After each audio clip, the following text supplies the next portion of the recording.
তোমরা প্রবিধান মালার কথা বলছো, প্রবিধান মালা অনেক দূর এগিয়ে গেছে। এর আগে আমি আসার আগে প্রবিধান মালা আমার কাছে উপস্থাপন করা হয়েছে। আমি এটা পুরোটাই আমি কিন্তু পড়েছি।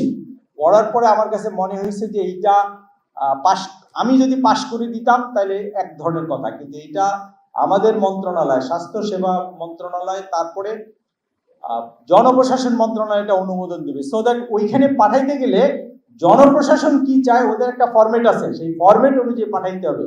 তাই এই জন্য আমরা একটু কারেকশন দিয়েছি, এবং তোমাদের জন্য কারেকশনটা এইভাবে দিয়েছি। জনপ্রশাসনের একজন বিশেষ ব্যক্তিকে আমি আমন্ত্রণ জানিয়েছি যে ভাই একটু আমাকে এই কাজে একটু সহায়তা করো, একটা কমিটি করে দিয়েছি এবং সেই কমিটির মাধ্যমে এটা হচ্ছে। আশা করা যায় আমরা অল্প সময়ের মধ্যে প্রবিধান মালা মন্ত্রণালয়ে পাঠাবো। তোমাদের এটা আসলে খুবই দুঃখজনক একটা ব্যাপার যে তোমাদের গ্রেডেশনটা এটা আনফরচুনেটলি 16 গ্রেডে হয়েছে, কিন্তু তোমাদের নিয়োগ হয়েছে 14 গ্রেডে। তোমাদের জনপ্রশাসনের অর্ডার আছে 14 গ্রেডে, অর্থ মন্ত্রণালয়ের অর্ডার আছে 14 গ্রেডে, প্রশাসনিক মন্ত্রণালয়ের অর্ডার আছে 14 গ্রেডে। কিন্তু ফাইনালি যখন বেতন ভাতা দিয়ে দেওয়ার প্রশ্ন আসছে তখন হঠাৎ করে এটা 16 গ্রেডে করা হয়েছে। এটা হয়তো ভুলও হতে পারে বা অন্য কোনো বিষয় হতে পারে। আমরা এটার জন্য আমরা লিখবো, এটা মন্ত্রণালয়ে আমরা লিখবো এটা কারেকশন করার জন্য। প্রমোশনের যে বিষয়টা আসছে, যে কথাটা আসছে, প্রমোশন অবশ্যই থাকতে হবে। যদি প্রমোশন না থাকে মানুষ তো কাজে আগ্রহ পাবে না।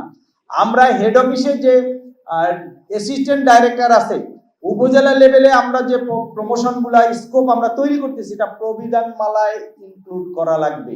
আমাদের যে প্রবিধান মালা তৈরি হচ্ছে ওটার মধ্যে দিলে এটা প্রমোশনের সুযোগ আছে। আমাদের মেডিকেল সার্ভিস, আমরা যেটা আমাদের যে ক্লিনিক আছে, ক্লিনিক থেকে কিন্তু এখন তোমাদের ঔষধ দেওয়া হচ্ছে। তোমাদের নিজেদের ঔষধ তোমরা নিজেদের ক্লিনিক থেকেও নিতে পারো।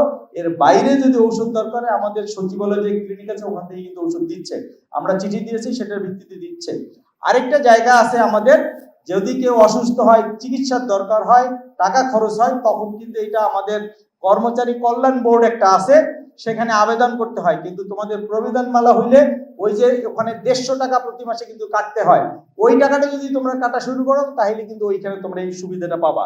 কাজে এইখানে আমার মনে হয় যে আমরা দুই এক মাসের মধ্যে এটা সমাধানে আমরা যাব।